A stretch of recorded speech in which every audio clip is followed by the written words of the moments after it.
What happens when two of Miami's most desirable neighborhoods go head to head? Today, I can't wait to compare Coconut Grove and Coral Gables, two South Florida's most iconic communities, to see where buyers are headed, where sellers have leverage, and which one might be the better fit for you in 2025.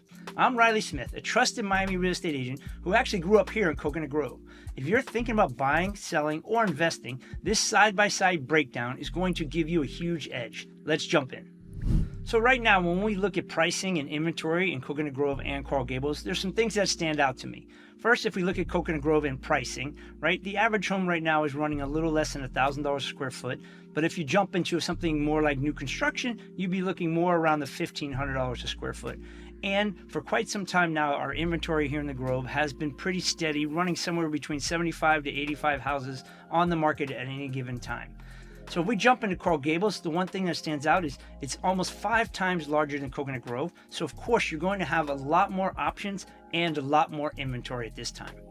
So when we're talking pricing, especially with Coral Gables, it has an edge on Coconut Grove because of its consistency. As we all know, Coral Gables has a tight set of rules and really strictly enforces its building codes. And this has allowed the community to stay very consistent. So there, when you see a home that's priced right, it really has an advantage maybe over a home in Coconut Grove, just because of the consistent feel that the buyer is going to have about the entire community. Whereas if we jump into Coconut Grove, you have a little bit of this and a little bit of that, and a lot of different options in Coconut Grove, and it's not quite as consistent from one side of town to the other. But what is consistent in Coconut Grove is the hottest part of our market, which is land. Land right now is running anywhere from $200 a foot, as builders can't gobble it up fast enough to get ahead of the demand for new construction.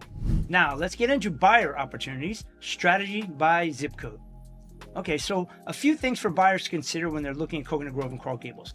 The timing of when and how you have to make offers is a little different in both communities. Right now in Coconut Grove, we have two things that are selling really fast. When it's a really sexy, well-priced property, or it's something that needs a lot of work, but you can get in for a really low price into a fantastic neighborhood.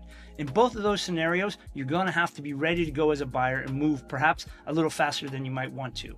If we look at Coral Gables, because I said earlier, we have more demand, we have more supply, and it is a little more consistent. Pricing is also a little bit different in there. You don't quite have to rush. You have a little bit more luxury of time when you see the right property, because there's also probably 3 or 4 other options on that street or in that neighborhood that will fit your price range. How about community comparison, lifestyle, vibe, and layout? Coconut Grove is wild, lush, and intimate. No sidewalks, winding roads, and massive trees that shape the neighborhood, literally.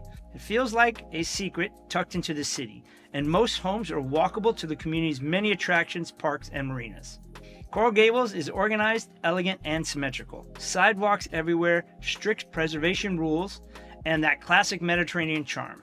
It feels more polished, with easy access to retail, parks, and high-end shopping. In Coconut Grove, luxury new construction is the name of the game.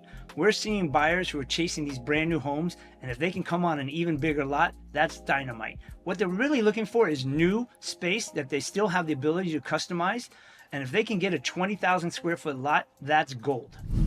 So in the Gables, demand is still strong because of consistency and turnover. You got everything from historic Spanish homes to modern builds, so it gives the buyer a multitude of choices, and right now I really feel like the market is ready for the taking.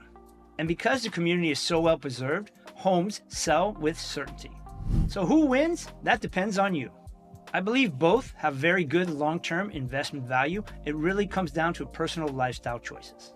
Ultimately, it's going to be your goals that really make the right fit. That's where we come in, listening and understanding what you're looking for and helping deliver to you the perfect house. If you want a comparison based on your goals or a free, no-pressure market analysis, just send my team, RSG, a message. And hey, don't forget to like, subscribe, and share this video with someone who's stuck between Coconut Grove and Coral Gables. You'd be surprised how many people are. Thanks for watching, and I'll see you on the next one.